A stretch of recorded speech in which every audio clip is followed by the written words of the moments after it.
in the home of Joseph Smith, who is the prophet of the restoration of the Church of Jesus Christ of Latter-day Saints. I love the story of Joseph Smith so much.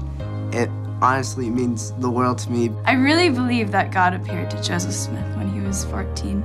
Heavenly Father chose someone so innocent and humble to restore his gospel. So I believe it. In the war between good and evil, the restoration of the gospel through the prophet Joseph Smith has both inspired believers who follow him and also provoked antagonists who fight furiously against the cause of Zion and against Joseph himself. This battle is not new. It began soon after Joseph walked into the sacred grove and continues today with added visibility on the internet. When I tell a lot of people this story or tell them our church was founded by a 14-year-old boy who had a question, their first response is, "That's impossible." And when I think of it, I actually think of it as a very special experience. He was a very loving, righteous young man who just wanted to know what was true.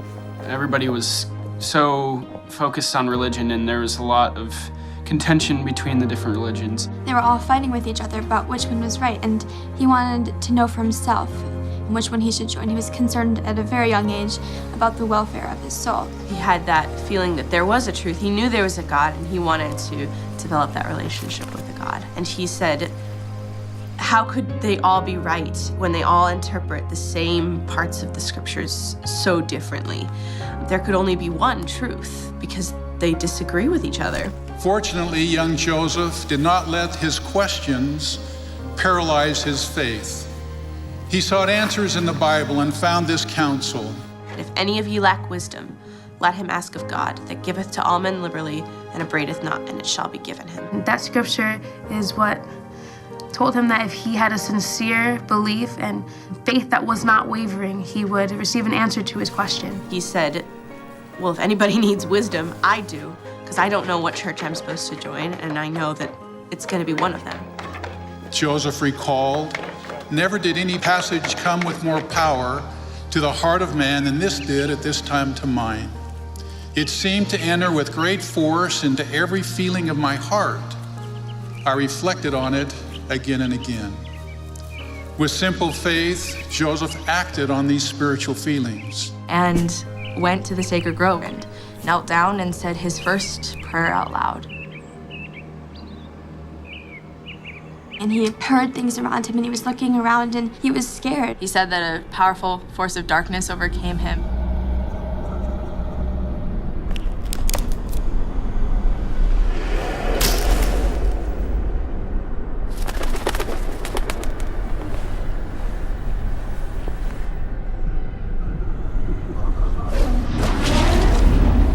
He was attacked by the adversary very strongly. And he felt like he was going to be destroyed. It was a very scary moment for him.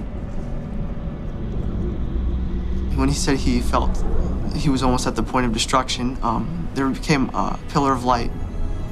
And I think that is one of the most powerful moments to me anyway, that he feels that struggle, but that God always overcomes it. His willpower is what helped him get through that, along with the power of God, because God had greater plans that would not be stopped by Satan's. He had to struggle, he had to work for that, and I think that's one of the most important things for youth to learn, is that if they pray in faith, they will get an answer, but it may not come in the form they want, and it may not be when they want it. It may be that God doesn't take away the challenge, but he strengthens their back to bear it. We are promised that we will know the truth if we do our part. It's so amazing that someone around our age range could go and have so much faith. Sometimes we don't get the answer that we want if we're asking about it, but he gives us what we need, and he will help us through whatever trials we have. Revelations and prophets are no longer a thing of the past. The day of miracles, of visions, healings, and ministering of angels has not ceased. May we fearlessly declare our witness and our gratitude for this wonderful prophet